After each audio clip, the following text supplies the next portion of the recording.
പരിശുദ്ധാത്മാവേ സഹായക, നിരന്തരമെന്നെ സഹായിക്കണേ. പരിശുദ്ധാത്മാവേ സഹായക, നിരന്തരമെന്നെ സഹായിക്കണേ. നിത്യവും കൂടെ വസിക്കുന്നോനേ, അഭിഷേകത്തിനഗ്നി നിറച്ചിടണേ. നിത്യവും കൂടെ വസിക്കുന്നോനേ, അഭിഷേകത്തിനഗ്നി നിറച്ചിടണേ.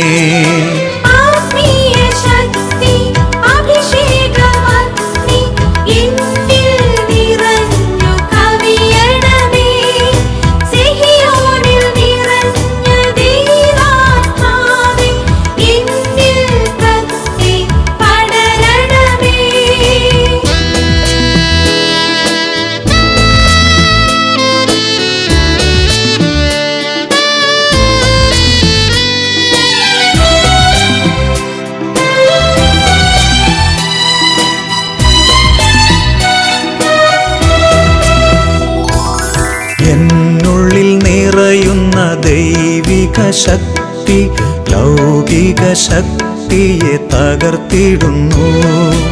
എന്നുള്ളിൽ നിറയുന്ന ദൈവിക ശക്തി ലൗകിക ശക്തിയെ തകർത്തിടുന്നു. പാപനീതി ന്യായ ബോധ്യങ്ങൾ ഹൃത്തിൽ നിറച്ചെന്നെ അഭിഷേചിക്കൂ. പാപനീതി ന്യായ ബോധ്യങ്ങൾ ഹൃത്തിൽ നിറച്ചെന്നെ അഭിഷേചിക്കൂ.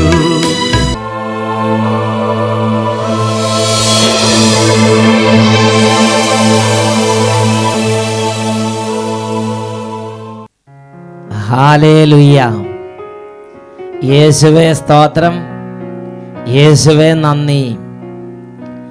അഭിഷേകാഗ്നിയുടെ എല്ലാ പ്രേക്ഷകർക്കും കർത്താവും രക്ഷിതാവുമായ യേശു ക്രിസ്തുവിൻ്റെ ധന്യനാമത്തിൽ കൃപയും സമാധാനവും. Praise the Lord. ഇന്ന് നാം ചിന്തിക്കുന്ന വിഷയം നിന്റെ സ്ഥാനത്തിന് വിലയുണ്ട് എന്നതിനെ കുറിച്ചാണ്. ജെറമ്യ പ്രവാചകന്റെ പുസ്തകം 23-ാം അധ്യായം 15-ാം തിരുലിഖിതം. ജെറുസലേമിലെ പ്രവാചകന്മാരിൽ നിന്ന് ദേശം മുഴുവൻ അധർമ്മം പരന്നിരിക്കുന്നു. പ്രിയപ്പെട്ട ദൈവമക്കളെ, ഈ ഒരു മണിക്കൂറിൽ ദൈവത്തിൻ്റെ വചനം കേൾക്കാൻ വേണ്ടി ഞാനും നിങ്ങളും ദൈവത്തിൻ്റെ ആത്മാവിനാൽ ഒരുമിച്ച് കൂട്ടപ്പെട്ടിരിക്കുകയാണ്. ദൈവരാജ്യത്തിൻ്റെ ശക്തി വ്യാപരിക്കുന്ന മണിക്കൂറാണിത്. ഈ ഒരു മണിക്കൂറിൽ ഞാനും നിങ്ങൾ ഹൃദയം തുറന്ന് യേശുവിൻ്റെ നാമത്തെ ആരാധിച്ചാൽ സ്വർഗത്തിൻ്റെ അത്ഭുതകരമായ ശക്തി വ്യാപരിക്കും. ഒരു വ്യക്തിയുടെ അനുഭവം നിങ്ങളുടെ ശ്രദ്ധയിലേക്ക് ഞാൻ കൊണ്ടുവരാം. എൻ്റെ പേര് ഗീതു. എൻ്റെ വീട് മൂവാറ്റുപുഴയിലാണ്. അഭിഷേകാഗ്നി പ്രോഗ്രാമിലൂടെ ഈശോ എന്നെ അനുഗ്രഹിച്ച ഒരു സംഭവം പറയാനാണ് ഞാനിത് എഴുതുന്നത്. ഞാനൊരു നേഴ്സാണ്. എൻ്റെ നേഴ്സിംഗ് പഠനകാലത്ത് പരീക്ഷയിൽ എല്ലാ വർഷവും ഞാൻ ഒരു വിഷയത്തിന് ഫെയിലായി പോകുമായിരുന്നു. ഇങ്ങനെയായിരുന്നു 3 വർഷവും എൻ്റെ സ്ഥിതി. പിന്നെ ആ വിഷയം എൻ്റെ ജൂനിയേഴ്സിൻ്റെ കൂടെ എഴുതിയെടുക്കണം. എത്ര നന്നായി പഠിച്ച് പരീക്ഷ എഴുതിയാലും ഇങ്ങനെ തന്നെ. ഇതുമൂലം ഞാൻ വളരെയേറെ വിഷമിച്ചു. എൻ്റെ 4th ഇയറിലെ എക്സാമിൻ്റെ സമയത്ത് ഒരു ഫ്രണ്ട് വഴിയാണ് ഞാൻ അഭിഷേകാഗ്നി പ്രോഗ്രാമിനെ പറ്റി അറിയുന്നത്. ഞങ്ങൾ കുടുംബസമേതം 2008 ഫെബ്രുവരി മാർച്ച് മാസങ്ങളിൽ അഭിഷേകാഗ്നി പ്രോഗ്രാമിനോട് ചേർന്ന് യേശുവിനെ നാമം വിളിച്ച് പ്രാർത്ഥിച്ചു. വിടുതൽ ശുശ്രൂഷയുടെ സമയത്ത് എൻ്റെ ഈ തോൽവിയുടെ മേഖലയിലുള്ള ബന്ധനം വിട്ടുപോകാൻ വേണ്ടി ഞാൻ കർത്താവിനെ നാമം വിളിച്ചപേക്ഷിച്ച് കരഞ്ഞു. അത്ഭുതമെന്ന് പറയട്ടെ, 4th ഇയറിലെ എക്സാമിന് എല്ലാ വിഷയത്തിനും 70% മുകളിൽ മാർക്ക് നൽകി കർത്താവ് എനിക്ക് വിജയം നൽകി അനുഗ്രഹിച്ചു. എൻ്റെ കർത്താവ് ഓരോ വർഷവും പരീക്ഷ തോറ്റുകൊണ്ടിരുന്ന ആ അവസ്ഥയിൽ നിന്ന് വിടുവിച്ചതിനായി ഞാൻ കോടാനുകോടി സ്തോത്രം അർപ്പിക്കുന്നു. ഈ ഒരു അനുഭവം ഞങ്ങൾക്ക് ലഭിച്ചു കഴിഞ്ഞപ്പോൾ അഭിഷേകാഗ്നി പ്രോഗ്രാമിൻ്റെ സമയത്ത് വിദേശത്തായിരുന്ന എൻ്റെ ചേച്ചിയെയും കുടുംബത്തെയും സമർപ്പിച്ച് പ്രാർത്ഥിക്കാൻ തുടങ്ങി. അവർക്ക് ഇതുവരെ ഒരു ജോലി കിട്ടിയില്ലെന്ന് മാത്രമല്ല, PR-ഉം കിട്ടിയിരുന്നില്ല. ഞങ്ങൾ അഭിഷേകാഗ്നി പ്രോഗ്രാമിൻ്റെ സമയത്ത് അവർക്ക് വേണ്ടി പ്രാർത്ഥിച്ചുകൊണ്ടിരുന്നു. കാരണം നാട്ടിൽ നിന്ന് പണം അയച്ചു കൊടുത്തിട്ടാണ് അവരെ ഞങ്ങൾ അവിടെ പിടിച്ചു നിർത്തിയിരുന്നത്. അങ്ങനെ അഭിഷേകാഗ്നി പ്രോഗ്രാമിൻ്റെ സമയത്ത് പ്രാർത്ഥിച്ച് 2 ആഴ്ച കഴിഞ്ഞപ്പോൾ തന്നെ അവർക്ക് ഗവൺമെൻറ് സെക്ടറിൽ തന്നെ ഒരു നല്ല ജോലിയും PR-നുള്ള അനുമതിയും കൊടുത്ത് കർത്താവ് അനുഗ്രഹിച്ചു. കോടാനുകോടി നന്ദി ഈശോയ്ക്ക് അർപ്പിച്ചുകൊണ്ട് ഞാൻ നിർത്തുന്നു. ഗീതു ജോസ്, മൂവാറ്റുപുഴ. ഹല്ലേലൂയ. പ്രിയപ്പെട്ട ദൈവമക്കളെ, ഈ നിമിഷങ്ങളിൽ കണ്ണുകൾ അടയ്ക്കാം. യെശയ്യാ പ്രവചനത്തിൽ 43-ാം അധ്യായത്തിൽ 6-ാമത്തെ തിരുലിഖിതം, വടക്കിനോട് വിട്ടുകൊടുക്കുക എന്നും തെക്കിനോട് തടയരുതെന്നും ഞാൻ ആജ്ഞാപിക്കുന്നു. ഓ ദൈവമേ, ഇപ്പോൾ ഈ വചന ശുശ്രൂഷകളിൽ പങ്കുചേരാനും യേശുവിൻ്റെ നാമത്തെ വിശ്വസിക്കാനും നിത്യരക്ഷയിലേക്ക് ഉയരാനും പാപം വിട്ടുപേക്ഷിക്കാനും ദൈവത്തെ ആരാധിക്കാനും ദൈവമക്കളെ തടസ്സപ്പെടുത്തിയിരിക്കുന്ന എല്ലാ തടസ്സങ്ങളും വിട്ടുമാറി ദൈവജനം കൂട്ടം കൂട്ടമായി ദൈവരാജ്യ ശുശ്രൂഷയിൽ ഇപ്പോൾ പങ്കുചേരട്ടെ. ദൈവരാജ്യ ശുശ്രൂഷയിൽ പങ്കുചേരട്ടെ. യെശയ്യാ 43-ാം അധ്യായം 7-ാം തിരുലിഖിതം, എൻ്റെ മഹത്വത്തിന് വേണ്ടി ഞാൻ സൃഷ്ടിച്ച് രൂപം കൊടുത്തിട്ടുള്ളവരും എൻ്റെ നാമത്തിൽ വിളിക്കപ്പെടുന്നവരുമായ എല്ലാവരെയും എൻ്റെ അടുക്കൽ കൊണ്ടുവരുവിൻ. ഓ ദൈവമേ, ഈ നിമിഷങ്ങളിൽ അങ്ങയുടെ വചനം കേൾക്കാൻ തടസ്സപ്പെട്ട് അവിടെയും ഇവിടെയും ചിന്നിച്ചെതിരി കിടക്കുന്ന എല്ലാ ദൈവമക്കളും വചനത്തിൻ്റെ അരികിലേക്ക് ഒരുമിച്ച് കൂട്ടപ്പെടട്ടെ. അതിന് തടസ്സമായി നിൽക്കുന്ന അന്ധകാര പീഡകൾ വിട്ടുപോകട്ടെ കർത്താവേ. കലഹത്തിൻ്റെ അരുവികൾ വിട്ടുപോട്ടെ കർത്താവേ. ധാർഷ്ട്യത്തിൻ്റെ അരുവികൾ വിട്ടുപോട്ടെ കർത്താവേ. തന്നിഷ്ടത്തിൻ്റെ അരുവികൾ വിട്ടുപോട്ടെ കർത്താവേ. എതിർപ്പിൻ്റെ അരുവികൾ വിട്ടുപോട്ടെ കർത്താവേ. വചനം കേൾക്കാൻ, പ്രാർത്ഥിക്കാൻ, ദൈവത്തെ ആരാധിക്കാൻ, ദൈവിക അഭിഷേകം പ്രാപിപ്പാൻ ഓരോ മകന്റെ മേലും മകളുടെ മേലും ഇപ്പോൾ അഭിഷേകം നിറയട്ടെ. Hallelujah, hallelujah. ഓ ദൈവമേ, ഈ സമയത്ത് ദൈവമക്കളിൽ നിന്ന് ക്ഷീണങ്ങൾ, രോഗങ്ങൾ, മടുപ്പ്, മന്ദത, മരവിപ്പ്, എതിർചിന്ത, ഭക്തിരാഹിത്യം, വിശ്വാസക്കുറവ്, ഇങ്ങനെയുള്ള ഓരോ മേഖലകളിലും അങ്ങയുടെ മക്കളെ അലട്ടിക്കൊണ്ടിരിക്കുന്ന എല്ലാ നാരകീയ സേനകളും ദുഷ്ടാത്മഭൂതങ്ങളും പൈശാചിക ശക്തികളും ഇപ്പോൾ യേശുവിൻ്റെ ഉന്നത നാമത്തിൽ വിട്ടുമാറി പോകട്ടെ. Hallelujah, hallelujah. യേശുവേ ആരാധന, ആരാധന. യേശുവേ ആരാധന, ആരാധന. യേശുവേ ആരാധന, ആരാധന. യേശുവേ സ്തോത്രം, യേശുവേ നന്ദി, യേശുവേ സ്തോത്രം, യേശുവേ നന്ദി, യേശുവേ സ്തോത്രം, യേശുവേ ആരാധന. Praise the Lord. Hallelujah. Jeremiah പ്രവാചകന്റെ പുസ്തകം 23-ാം അധ്യായം 15-ാം തിരുലിഖിതം, ജെറുസലേമിലെ പ്രവാചകന്മാരിൽ നിന്ന് ദേശം മുഴുവൻ അധർമ്മം പരന്നിരിക്കുന്നു. ദേശം മുഴുവൻ അധർമ്മം പരന്നിരിക്കുന്നതിൻ്റെ കാരണം ജെറുസലേമിലെ പുരോഹിതന്മാരിലെ അധർമ്മമാണ്. പ്രിയ ദൈവവൈതലേ, നിന്റെ ദൈവം നിന്നെ ആക്കി വെച്ചിരിക്കുന്ന ആ സ്ഥാനത്തിന് വിലയുണ്ട്. ഒരുപക്ഷെ നിന്റെ ദൈവം നിന്നെ കുടുംബത്തിൻ്റെ ഒരു അപ്പൻ്റെ സ്ഥാനത്ത്, ഒരു അമ്മയുടെ സ്ഥാനത്ത് നിന്നെ ആക്കി വെച്ചിരിക്കുകയാണ്. ഒരുപക്ഷെ ഒരു ഇടവകയുടെ വികാരിയായി, ഒരു കോൺവെന്റിലെ മദറായി നിന്നെ ആക്കി വെച്ചിരിക്കുകയാണ്. ഒരുപക്ഷെ ഒരു സംഘടനയുടെ പ്രസിഡന്റായോ ഒരു ഓഫീസിലെ സീനിയർ ഓഫീസറായോ നിന്നെ ആക്കി വെച്ചിരിക്കുകയാണ്. ഒരുപക്ഷെ നീ ദേശത്തിൻ്റെ ഭരണാധികാരിയോ ജില്ലാ കളക്ടറോ അതുമല്ലെങ്കിൽ കർത്താവ് നിന്നെ ഉത്തരവാദിത്തപ്പെട്ട ഒരു സ്ഥാനത്ത് നിന്നെ ഇപ്പോൾ നിയോഗിച്ചിരിക്കുകയാണ്. എന്തിനു വേണ്ടിയാണ് കർത്താവ് നിന്നെ ഈ ഉത്തരവാദിത്തപ്പെട്ട സ്ഥാനത്ത് നിയോഗിച്ചിരിക്കുന്നത്?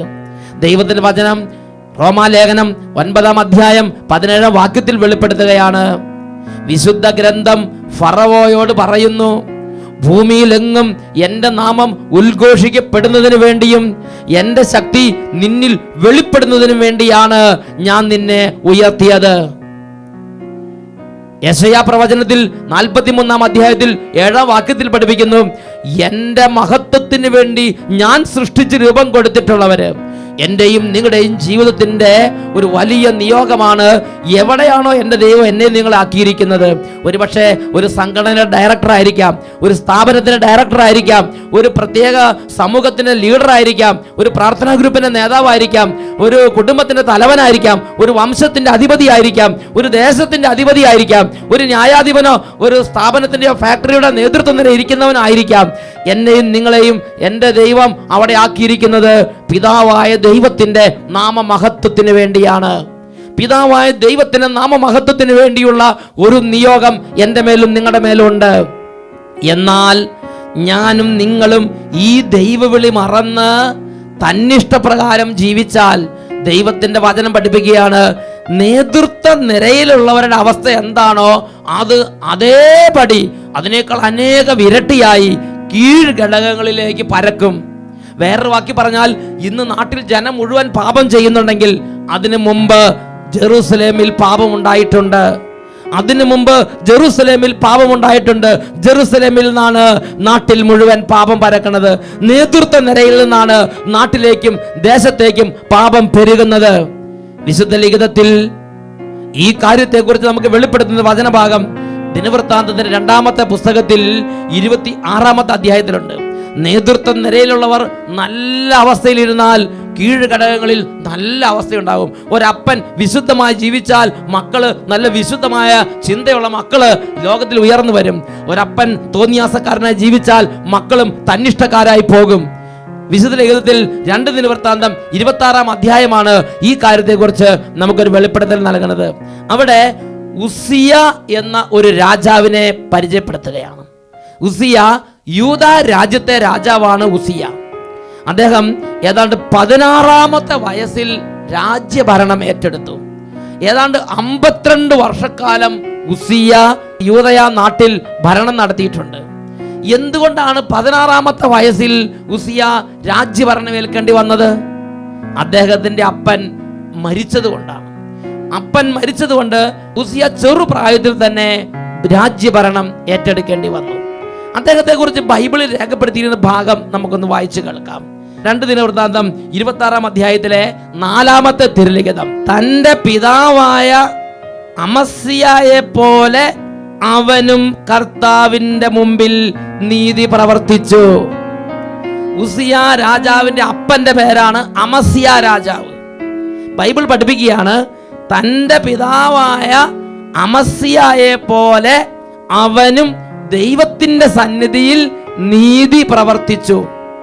ദൈവത്തിന്റെ സന്നിധിയിൽ ദൈവത്തിന്റെ ഇഷ്ടമനുസരിച്ച് ജീവിക്കാനും ദൈവത്തിന്റെ ഇഷ്ടമനുസരിച്ച് രാജ്യകാര്യങ്ങൾ ക്രമീകരിക്കാനും വചനപ്രകാരം രാജ്യത്തെ മെനക്കി കൊണ്ടു നടക്കാനും ഉസിയ ഉത്സാഹിച്ചുകൊണ്ടിരുന്നു.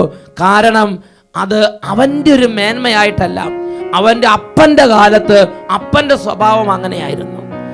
ദിനവൃത്താന്തത്തിന്റെ 2-ാം പുസ്തകം 25-ാമത്തെ അധ്യായത്തിൽ 2-ാമത്തെ വാക്യം, ഉസിയായുടെ അപ്പനായ അമസ്യ രാജാവിനെ കുറിച്ച് ബൈബിൾ പഠിപ്പിക്കുകയാണ്, അവൻ കർത്താവിന്റെ മുമ്പിൽ നീതി പ്രവർത്തിച്ചു.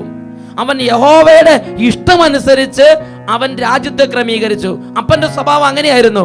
അപ്പന്റെ സ്വഭാവം അങ്ങനെയായിരുന്നുകൊണ്ട് പ്രിയപ്പെട്ട ദൈവഭക്തരെ, ഇതാ വർഷങ്ങൾക്ക് ശേഷം അവന്റെ മകൻ ഉസിയ രാജാവ്, അവന് 10, 15, 16 വയസ്സേ ഉള്ളൂ, അപ്പൊ തന്നെ രാജ്യഭരണം ഏറ്റെടുത്തതാണ്. അവന്റെ ഉള്ളിൽ നിന്ന് ഉത്കടമായ ദാഹം, യഹോവയുടെ ഇഷ്ടം എന്താണെന്ന് അന്വേഷിക്കണം, ദൈവത്തിന്റെ വഴികൾ എന്താണെന്ന് അറിയണം, ബൈബിളിൽ എന്താണ് ഈ കാര്യത്തെക്കുറിച്ച് പറഞ്ഞിരിക്കുന്നത് അറിയണം. ബൈബിളിൽ പറഞ്ഞിരിക്കുന്നത് പോലെ, സത്യവേദ പുസ്തകത്തിൽ പറഞ്ഞിരിക്കുന്നത് പോലെ തന്നെ ജീവിതവും കുടുംബവും രാജ്യവും ക്രമീകരിക്കണമെന്ന് ഹൃദയത്തിന്റെ ഉള്ളിൽ നിന്ന് അദ്ദേഹത്തിന് ഉത്സാഹം തോന്നിക്കൊണ്ടേയിരുന്നു. ഇത് അദ്ദേഹം വേറെ എവിടെയെങ്കിലും പഠിച്ചുണ്ടാക്കിയതാണെന്ന് നമുക്ക് ബൈബിളിൽ നിന്ന് മനസ്സിലാക്കാൻ പറ്റുന്നില്ല. എന്നാൽ ബൈബിളിൽ നിന്ന് മനസ്സിലാക്കാൻ പറ്റുന്ന ഒരു കാര്യമുണ്ട്. അതാണ് 26-ാം അധ്യായം 4-ാം വാക്യത്തിൽ പറഞ്ഞത്, തന്റെ പിതാവായ അമസ്യായെ പോലെ അവനും ദൈവത്തിന്റെ സന്നിധിയിൽ നീതി പ്രവർത്തിച്ചു കൊണ്ടിരുന്നു. അപ്പൻ നേർവഴിക്ക് നടന്നാൽ, അപ്പൻ നല്ല മാർഗത്തിലൂടെ നടന്നാൽ, ആരും പഠിപ്പിച്ചില്ലെങ്കിലും മക്കളുടെ ഉള്ളിൽ ദൈവിക കാര്യങ്ങൾക്ക് ദാഹം ഉണ്ടാകും. മക്കളുടെ ഉള്ളിൽ ദൈവവചനത്തിന് വേണ്ടി ദാഹം ഉണ്ടാകും. മക്കളുടെ ഉള്ളിൽ വിശുദ്ധ ജീവിതത്തിന് വേണ്ടി ആഗ്രഹം ഉണ്ടാകും. ഹല്ലേലൂയ. വീണ്ടും 2 ദിനവൃത്താന്തം 26:16, ഉസിയ രാജാവിന്റെ ജീവിതത്തിൽ കർത്താവ് അവനെ അത്ഭുതകരമായി സഹായിച്ചു. അവനെ ദൈവഭക്തി അഭ്യസിപ്പിച്ച സക്കറിയ ജീവിച്ചിരുന്നിടത്തോളം കാലം അവൻ ദൈവത്തിന്റെ വഴികളിലൂടെ തന്നെ നടന്നു, ദൈവത്തിന്റെ വഴികളിലൂടെ തന്നെ നടന്നു, ദൈവത്തിന്റെ വചനത്തെ അന്വേഷിച്ച് നടന്നു, അതിൽ മുറുകെ പിടിച്ച് നടന്നു. എന്നാൽ ആ കാലഘട്ടത്തിൽ ദൈവം അവനെ അത്ഭുതകരമായി സഹായിച്ചു. ദൈവ വഴികളെ നടക്കുന്ന ഓരോ പൈതലിനെ ദൈവം സഹായിക്കും, ദൈവം അനുഗ്രഹിക്കും, ദൈവം ഉയർത്തും. ദൈവം അത്ഭുതകരമാംവിധം സഹായിച്ചതിനാൽ അവൻ പ്രാബല്യം നേടി. അവന്റെ ഭരണം ഉറച്ചു, കൊട്ടാരം ഉറച്ചു, കിരീടം ഉറച്ചു, ചെങ്കോൽ ഉറച്ചു. എല്ലാം അവന്റെ കൈപ്പിടിയിൽ ഒതുങ്ങി.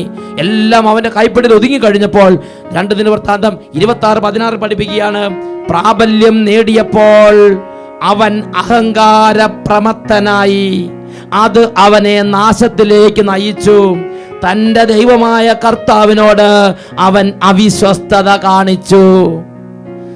അവൻ അതിപ്രബലനായപ്പോൾ, പ്രാബല്യം നേടിക്കഴിഞ്ഞപ്പോൾ, എല്ലാം കീഴടക്കി കഴിഞ്ഞപ്പോൾ, എല്ലാത്തിന്റെ മുകളിൽ ഉയർന്നു കഴിഞ്ഞപ്പോൾ, ഇപ്പോൾ അവന്റെ ഉള്ളിൽ നിന്ന് ഇതാ മറ്റൊരു സ്വഭാവം പുറത്തേക്ക് വരികയാണ്. അവൻ അഹങ്കാര പ്രമത്തനായി തീർന്നു. അവൻ കർത്താവിനോട് അവിശ്വസ്തത കാണിച്ചു. പ്രിയപ്പെട്ട ദൈവ പൈതലേ, ഇവിടെ ഞാനും നിങ്ങൾ മനസ്സിലാക്കേണ്ട കാര്യമുണ്ട്. ഇതെങ്ങനെ ഉസിയാവിന് സാധിച്ചു? എങ്ങനെ ഇത്രയും കാലം കർത്താവിനെ അന്വേഷിച്ചു, കർത്താവിന്റെ വചനം പഠിച്ചു, കർത്താവിന്റെ കൂടെ നടന്നു, കർത്താവിന്റെ വലതുകരം കൊണ്ട് ഇവനെ സഹായിച്ചുകൊണ്ടിരുന്നു.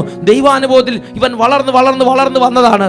ദൈവാനുഭവത്തിൽ ഇവൻ വളർന്നു വന്നെങ്കിലും ഇപ്പൊ ഇതാ ഇവൻ താഴോട്ട് വീണിരിക്കുകയാണ്. ഇവനിതാ താഴോട്ട് വീണ് കിടക്കുകയാണ്. ഇവനിപ്പോ ദൈവചിന്തയില്ല, ഇവനിപ്പോ ദൈവത്തെ പ്രസാദിപ്പിക്കണമെന്ന് ആഗ്രഹമില്ല, ഇവന് പ്രാർത്ഥിക്കണമെന്ന് ആഗ്രഹമില്ല, കർത്താവ് എന്താണ് ഈ കാര്യത്തെ കുറിച്ച് പറഞ്ഞിരിക്കണമെന്ന് ആലോചന ചോദിക്കാൻ താല്പര്യമില്ല. ഇവൻ അഹങ്കാര പ്രമത്തനായി, തന്നിഷ്ടക്കാരനായി. കർത്താവ് എന്ത് ചിന്തിച്ചാലും കുഴപ്പമില്ല, എൻ്റെ ഈ ഇഷ്ടം നടപ്പാകണം, എൻ്റെ ഈ ആഗ്രഹം നടപ്പാക്കണം. ഈ ആഗ്രഹം അവൻ്റെ ഉള്ളിൽ വേര് പാകിയിരിക്കുകയാണ്.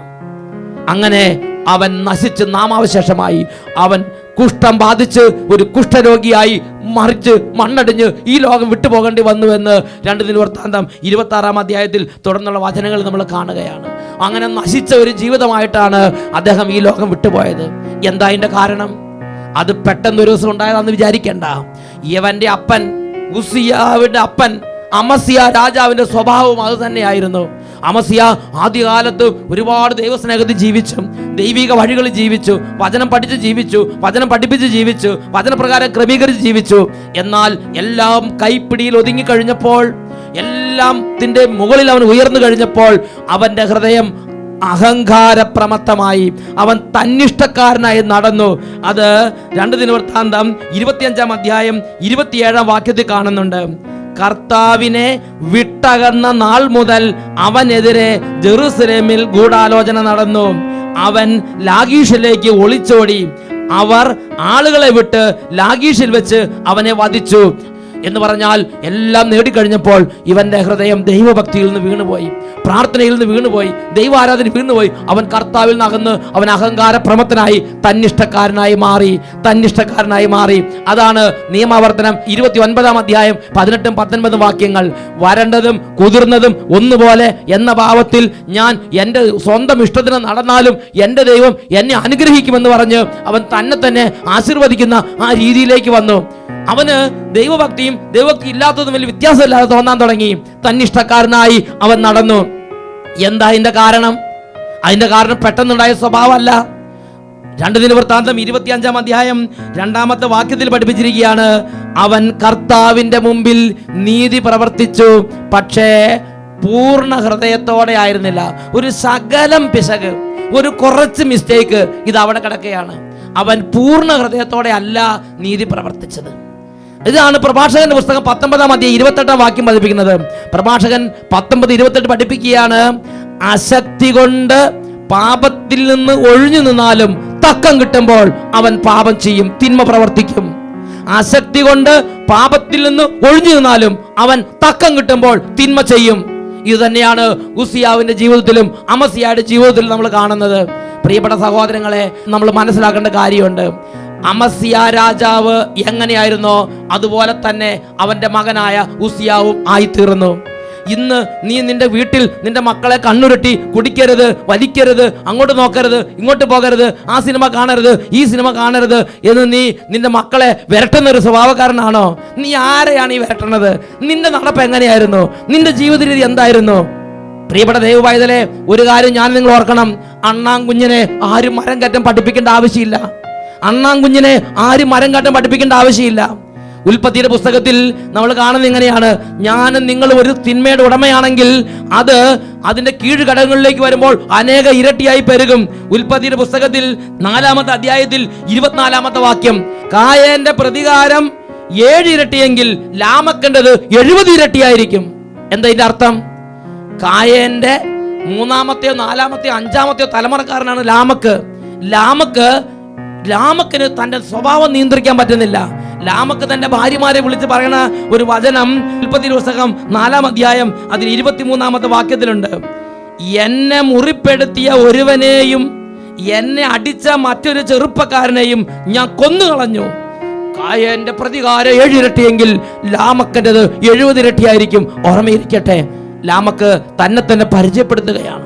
പ്രിയപ്പെട്ട ദൈവമക്കളെ, നേതൃത്വ നിരയിൽ എന്താണോ ഉള്ളത് അത് കീഴ്ഘടകങ്ങളിലേക്ക് വലിയ ശക്തിയോടെ അത് വ്യാപിക്കും എന്നുള്ളതിൽ സംശയമില്ലാത്ത കാര്യമാണ്.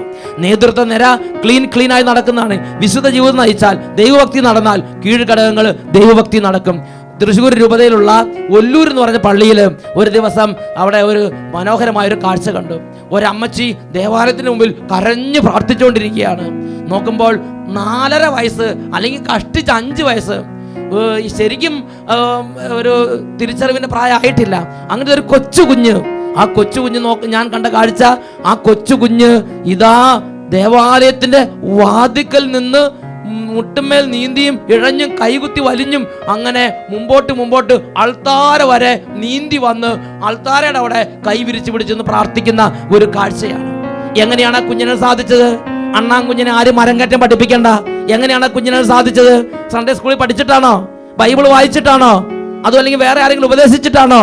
കൂട്ടുകാർ പറഞ്ഞിട്ടാണോ? സിസ്റ്റേഴ്സ് പഠിപ്പിച്ചിട്ടാണോ? അല്ല. നേതൃത്വ നിരയിൽ എന്താണോ ഉണ്ടായിരുന്നത് അതിന്റെ അനേക ഇരട്ടിയായി കുഞ്ഞിലേക്ക് അത് പകർന്നു കിട്ടി. അതിന്റെ അമ്മ കണ്ണുനീരോടെ ദൈവസന്നിധി പ്രാർത്ഥിക്കുന്നതായിരുന്നു. 4.5 വയസ്സ് 5 വയസ്സുള്ള കുട്ടിയോ അത് മുട്ടുമേ നീന്തി ആൾത്താര വരെ വന്നിട്ട് ആനവാതിക്കൽ നിന്ന് നീന്തി കൈകുത്തിക്ക വലിഞ്ഞു വന്നിട്ട് അവിടെ വന്ന് കൈയും വിരിച്ചു പിടിച്ച് യേശുവിനെ വിളിക്കുകയാണ്. പ്രിയപ്പെട്ട സഹോദരങ്ങളെ, എന്നാൽ തിന്മ പ്രവർത്തിക്കുന്നവരാണെങ്കിലോ ആ തിന്മ പടരും. എന്റെയും നിങ്ങളുടെയും ഹൃദയത്തിൽ തിന്മയുണ്ടെങ്കിൽ ഇത് വേറെ ആരും അറിയുന്നില്ല, ഇത് ഞാൻ മാത്രം അറിയുന്നുള്ളൂ എന്ന് ചിന്തിക്കരുത്. ജെറമ്യ 23:15: ജെറുസലേമിലെ പ്രവാചകന്മാരിൽ നിന്ന് ദേശം മുഴുവൻ അധർമ്മം പരന്നിരിക്കുന്നു. ഒരു നിമിഷം നമുക്ക് കണ്ണുകൾ അടയ്ക്കാം. ദൈവം എന്നെ ഓരോ സ്ഥാനത്താക്കി വെച്ചിട്ടുണ്ട്. ഒരുപക്ഷെ ഞാൻ ഇന്ന് ഒരു സമൂഹത്തിന്റെ നേതാവായിരിക്കാം, ഒരു കൂട്ടായ്മയുടെ ലീഡറായിരിക്കാം, ഒരു കുടുംബത്തിന്റെ നാഥനോ ഒരു കുടുംബത്തിന്റെ നാഥയായിരിക്കാം, ഒരു സംഘടനയുടെ പ്രസിഡന്റ് ആയിരിക്കാം, ഒരു ഓഫീസിലെ സീനിയർ ഓഫീസർ ആയിരിക്കാം, ഒരു ദേശത്തിന്റെ അധിപതിയാകാം, ഒരു ജില്ലാ മജിസ്ട്രേറ്റോ ഒരു ജില്ലാ കളക്ടറോ ഒരു ഡിപ്പാർട്ട്മെന്റിന്റെ ഹെഡോ ആയിരിക്കാം. എവിടെയാകട്ടെ, ഇത് ദൈവം നിന്നെ ഇരുത്തിയിരിക്കുന്ന കസേരയാണ്. ഇത് ദൈവം നിന്നെ ഉയർത്തി നിർത്തിയിരിക്കുന്ന സ്ഥലമാണ്. എന്തിനു വേണ്ടിയാ ദൈവം നിന്നെ ഉയർത്തിയത്? റോമാലേഖനം 9:17 വിശുദ്ധ ഗ്രന്ഥം ഫറവോയോട് ഇപ്രകാരം പറയുന്നു: ഭൂമിയിലെങ്ങും എൻ്റെ നാമം ഉദ്ഘോഷിക്കപ്പെടുന്നതിന് വേണ്ടിയും എൻ്റെ ശക്തി നിന്നിൽ പ്രകടമാക്കുന്നതിന് വേണ്ടിയും ഞാൻ നിന്നെ ഉയർത്തിയിരിക്കുന്നു. ഓ ദൈവമേ, എന്നെ ഈ സ്ഥാനത്ത് അവിടെ നിന്നാക്കി വെച്ചിരിക്കുന്നത് ഈ ദേശം വിശുദ്ധീകരിക്കപ്പെടുന്നതിനും അങ്ങയുടെ മഹത്വം ഈ ദേശത്ത് നിറയുന്നതിനും എല്ലാവരും നിത്യരക്ഷ പ്രാപിക്കുന്നതിനും വേണ്ടിയാണ്. എന്നാൽ എൻ്റെ തന്നിഷ്ടം, എൻ്റെ കള്ളുകുടി, എൻ്റെ ചീട്ടുകളി, എൻ്റെ കള്ളത്തരം, എൻ്റെ കരിഞ്ചന്ത, എൻ്റെ സ്വാർത്ഥത, എൻ്റെ ഏകാധിപത്യ സ്വഭാവം, എൻ്റെ ഇരുട്ട് നിറഞ്ഞ അന്ധകാരാവൃതമായ പ്രവർത്തികൾ, എൻ്റെ പൈശാചിക സ്വഭാവങ്ങൾ, അത് എൻ്റെ കീഴ്ഘടകങ്ങളായ അനേകരിലേക്ക് അതിൻ്റെ അനേക ഇരട്ടി ശക്തിയിൽ വ്യാപരിക്കുകയാണല്ലോ. ഈ ദേശത്ത് നന്മ വിളയാൻ അല്ലെങ്കിൽ തിന്മ വിളയാൻ അതിന് പ്രധാനപ്പെട്ട ഒരു സ്ഥാനത്താണല്ലോ അവിടെ തന്നെ ആക്കിയിരിക്കുന്നത്. എൻ്റെ ഹൃദയത്തിലെ നന്മ അത് അനേകരിലേക്ക് നന്മയായി മാറും, എൻ്റെ ഹൃദയത്തിലെ തിന്മ അത് അനേകർക്ക് തിന്മയായി മാറും. ദൈവമേ, ഇന്ന് എൻ്റെ ഹൃദയത്തെ വിശുദ്ധീകരിക്കണമേ. ഇന്ന് എൻ്റെ ഹൃദയത്തിൽ നിന്ന് അന്ധകാര കോട്ടകളെ തകർക്കണമേ. കാരണം ഞാൻ മാത്രമല്ല, എന്നോടൊപ്പം ആയിരങ്ങൾ നശിക്കും. ഞാൻ മാത്രമല്ല, ഞാൻ തിന്മയുടെ ഉടമയാണെങ്കിൽ എൻ്റെ ഈ തിന്മ ആയിരങ്ങളെ നശിപ്പിക്കും. കണ്ണുകൾ അടച്ച് കരങ്ങൾ ഉയർത്തി ഈ നിമിഷങ്ങളിൽ പ്രാർത്ഥിക്കട്ടെ. Hallelujah, hallelujah, hallelujah, hallelujah. ഓ ദൈവമേ, തലമുറകളായി അങ്ങയുടെ മക്കളിലേക്ക് പകർന്നു വന്നിരിക്കുന്ന അന്ധകാരത്തിന്റെ സ്വഭാവങ്ങൾ, പാപ സ്വഭാവങ്ങൾ, തിന്മയുടെ സ്വഭാവങ്ങൾ ഇപ്പോൾ യേശുവിന്റെ രക്തത്താൽ കഴുകപ്പെടട്ടെ എന്ന് പ്രാർത്ഥിക്കുന്നു. ഓ ദൈവമേ, കുരിശിൽ ഞങ്ങൾക്ക് വേണ്ടി മരിച്ച യേശു ക്രിസ്തുവിന്റെ അത്ഭുത രക്തത്താൽ ഓരോ മകനിൽ നിന്നും ഓരോ മകളിൽ നിന്നും തിന്മയുടെയും അന്ധകാരത്തിന്റെയും പാപത്തിന്റെയും ആധിപത്യങ്ങൾ വിട്ടുമാറി പോകട്ടെ. Hallelujah, hallelujah. യേശുവേ ആരാധന, ആരാധന. യേശുവേ സ്തോത്രം, യേശുവേ നന്ദി, യേശുവേ സ്തോത്രം, യേശുവേ നന്ദി, യേശുവേ സ്തോത്രം, യേശുവേ ആരാധന. Praise the Lord. ഹല്ലേലൂയ.